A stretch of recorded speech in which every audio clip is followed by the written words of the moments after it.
Storytime. Evoluzione Radio. Buongiorno a tutti e bentornati su Storytime. Io sono Alessandro e sono pronto anche oggi a raccontare una nuova storia. E oggi sono in compagnia di Lorenzo Visentin, che ci porterà un po' all'interno del mondo della musica attraverso il suo pianoforte, ma non solo, ovviamente. Allora, rompiamo subito il ghiaccio, perché qua c'è scritto già anche nella grafica, effettivamente, Lorenzo Visentin, pianista. Ma tu raccontami come ti sei avvicinato al mondo del pianoforte. Io ho cominciato da molto piccolo ad avvicinarmi alla musica, avevo 5 anni all'incirca e diciamo che fin da subito ho dimostrato di essere piuttosto bravo, Ok. più della media, ecco, Sì. molto più della media, e quindi ho deciso di proseguire con questo percorso. Percorso che ho portato a termine circa all'età di 19 anni, quando mi sono diplomato in conservatorio come privatista. Dopodiché però ho conseguito anche studi di natura scientifica e che mi hanno un po' obbligato a mettere da parte la musica, che però poi ho ripreso in mano successivamente. E quindi, dato che si era presentata un'opportunità al Conservatorio di Venezia, in cui avevano attivato un nuovo corso specialistico, un master di secondo livello, ho deciso di iscrivermi, perciò ho completato anche quegli studi. Perfetto, benissimo. Senti, e in questo master hai ottenuto una specializzazione particolare? Il master si chiama Master di secondo livello in pianoforte, quindi Ok. non dice niente di che, è semplicemente un titolo di studi riconosciuto a livello europeo e attualmente è considerato quello massimo in ambito musicale. La cosa interessante è che stare in conservatorio ti dà la possibilità di confrontarti con altre persone che lavorano nel tuo stesso ambito, di confrontarti con dei buoni insegnanti che hanno anche esperienza come concertisti. Ci sono poi delle opportunità offerte da masterclass tenute da insegnanti internazionali, quindi è arricchente e interessante sicuramente. Certo, e tu hai fatto anche qualche esibizione? Sì, Ok. diciamo non suono tantissimo pubblicamente, Ok. anche se è uno dei miei buoni propositi per l'avvenire. Ok, perfetto. Beh, giustamente. Beh, sei stato fermo anche per un bel po' di tempo, mi hai raccontato, giusto? Cioè, non hai fatto... Sì, dopo il diploma in pianoforte che ho fatto alla fine del mio primo anno di università in ingegneria informatica, ho dovuto inevitabilmente metterlo un po' da parte perché era particolarmente impegnativo il corso di studi in ingegneria. Però appunto, come dicevo, quando ho finito l'università e ho cominciato a lavorare come programmatore, che è la qualifica che ho anche attualmente, ho sentito il bisogno di ritornare un po' alle origini e riscoprire un po' questo mio interesse, questa passione. Certo. E come ci sei tornato alle origini? La prima cosa che hai suonato quando sei tornato a mettere le mani su un pianoforte? In realtà in un primo momento, per una breve parentesi durata circa un anno e mezzo, ho deciso di cambiare strumento Ok. e ho studiato per un po' organo. Dopodiché però sono ritornato al mio strumento originario e avevo un contatto di un insegnante con cui avevo avuto a che fare molti anni prima, che mi piaceva molto, che insegnava al Conservatorio di Venezia. Così ho detto, provo a scrivergli. Abbiamo deciso di ritrovarci davanti a un bar Sì. vicino al conservatorio. Abbiamo discusso un po' e lui mi ha detto: guarda che da quest'anno c'è questa opportunità di iscriversi a questo nuovo corso di studi, il master appunto, e mi ha detto potrebbe essere un'occasione, dato che comunque non c'è un obbligo di frequenza e quindi mi avrebbe permesso di continuare anche con il mio lavoro da informatico. E ho deciso di cogliere la palla al balzo. Certo. E in un primo momento è stata molto dura in realtà, perché lavorare 8 ore dopo studiare anche in un corso avanzato di pianoforte che richiederebbe di per sé uno studio di 8 ore. All'inizio è stato molto difficile, dovevo studiare di notte di fatto. Dopo il primo anno ho deciso di ridurre un po' il carico di lavoro, perciò ho richiesto un part-time Ok. dove lavoravo e quindi facevo 6 ore e dopo studiavo. Ok, perfetto. Sempre, E lì sempre di notte comunque. sempre di notte, esatto, non si dorme quando si fa musica effettivamente. Senti, ma quindi hai un pianoforte, hai una tastiera tutta tua? A casa sì, Ok. un pianoforte a coda. A coda, ok, caspita, ma non elettrico, cioè non puoi No, no. collegarci le cuffie, insomma. Quindi i tuoi No. vicini quando provavi a... Beh, qui si aprirebbe una questione di cui si potrebbe parlare per tutta la giornata, penso. Posso dire che da un certo punto di vista sono fortunato perché abito in una casa a sé stante Mm, e quindi non ho un vicinato che sentirebbe il pianoforte e che si lamenterebbe. Il problema nel mio caso è proprio l'inverso, ovvero sono i vicini a disturbare me. Ah, ok. Perché di fronte a casa mia c'è un'azienda metalmeccanica Mm, eh, in cui producono stampi metallici facendo molto rumore, vibrazioni e quindi questo ha in qualche modo influito negativamente anche sulla mia vita e la vita dei miei familiari e di questo un po' per sfogo parlo anche nei miei video dopo, mm.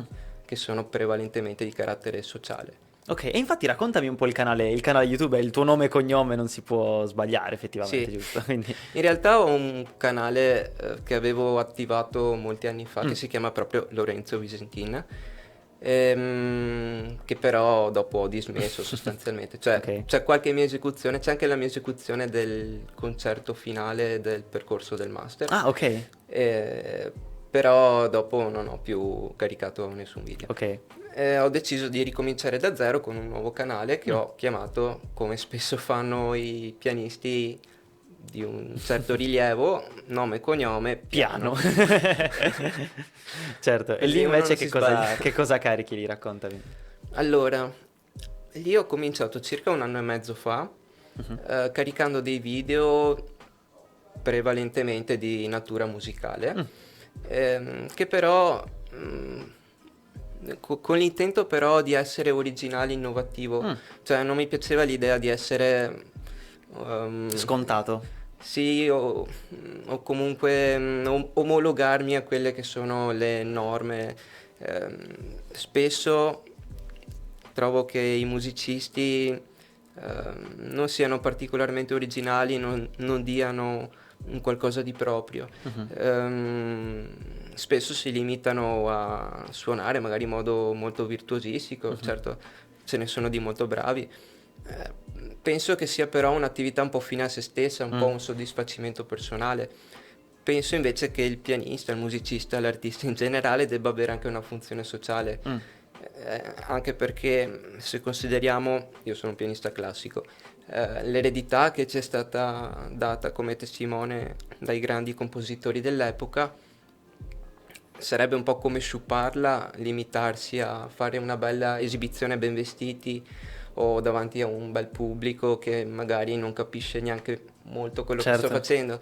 Quindi io sarei più per la comunicazione col pubblico, cercare di coinvolgerlo, anche divertirlo. È un po' quello che faccio anche in questi miei video, quindi volevo, per quanto mi era possibile, cercare di educare, ma anche appunto divertire, cercare di coinvolgere lo spettatore. E poi facevo anche delle esecuzioni anch'io in cui dimostravo che comunque sono bravo a suonare. Ok, e quindi questa è una delle cose che ti piacerebbe cambiare un po' dell'ambiente musicale, no? Sicuramente, se penso anche all'ambito dell'insegnamento nei conservatori, credo che i bandi di concorso non vadano ad agevolare molto chi ha la mia mentalità, quindi chi ha competenze multidisciplinari che secondo me avrebbe delle potenzialità e potrebbe Dare un qualcosa di più, certo. sì, e rendere giustizia anche a ciò che ci è stato dato dai grandi compositori. Non viene molto valorizzato secondo me dalle istituzioni e si predilige piuttosto il ragazzo che ha fatto tanti concerti, che ha partecipato a tanti concorsi, la macchina da palcoscenico Sì, potremmo sì, sì, dire. È un peccato secondo me. E io nel mio piccolo cerco di impegnarmi per dimostrare che forse si può andare anche controcorrente si può donare qualcosa di positivo Di e di nuovo, bello di alle diverso, persone. certo. Che bello questo. Senti Lorenzo, purtroppo io ti devo salutare, siamo arrivati praticamente alla fine della nostra chiacchierata, però ricordo il sito web www.lorenzovisentinpiano.com, poi la pagina LinkedIn Lorenzo Visentin, Instagram Lorenzo Visentin Piano, anche YouTube l'abbiamo già ricordato, e poi l'email info@lorenzovisentinpiano.com. Posso solo... Vai, ti stavo per lasciare appunto l'ultimo minuto Ah, e poi, grazie. e poi concludiamo, vai. No, volevo approfittare, dato Sì. che proprio ieri ho pubblicato e iscritto per la prima volta a un festival della zona, il Festival del Cinema Edera di Treviso, il mio nuovo cortometraggio, e quindi vorrei fare un po' di pubblicità. Ah, se certo, posso. certo. Come si intitola? Sognatori. Sognatori. E anche questo tratta tematiche di natura sociale, ma ci sono sempre anche io che suono il pianoforte e anche l'organo. Il tema è di attualità e molto spinoso anche allo stesso tempo. Si parla di fede, si parla di un mondo forse un po' egoista, si parla di una chiesa cristiana che forse non è, a differenza di un tempo, non ha più la capacità di, come dire, dare dei Coinvolgere, valori diciamo. morali alle persone. Probabilmente perché non ha saputo, a mio parere, rinnovarsi con l'evolversi della società. E quindi tratto questa tematica, ma oltre all'elemento critico ho voluto metterci anche quello costruttivo, e quindi all'interno del video, in cui io sostanzialmente faccio da guida, io nei miei video faccio quasi tutto dalla realizzazione alla recitazione, se così si può dire. C'è anche un intervento da parte di un amico più o meno coetaneo che ha sempre partecipato alle funzioni in parrocchia, in cui io suono l'organo, che però è un ragazzo omosessuale e che ha un leggero disturbo dello spettro autistico.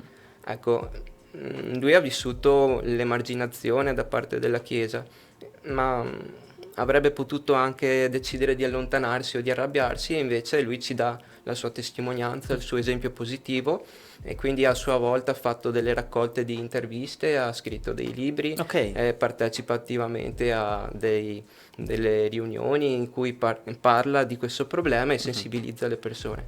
E quindi penso sia un qualcosa di positivo e in linea con quello che era il mio intento con il mio canale YouTube, di promuovere un qualcosa di bello e positivo e condividerlo con gli altri. Benissimo. E Lorenzo, purtroppo adesso io però ti devo salutare, però è stato un piacere averti avuto qua con me. Grazie a voi. Alla prossima, ciao. Ciao. Storytime. Evoluzione Radio.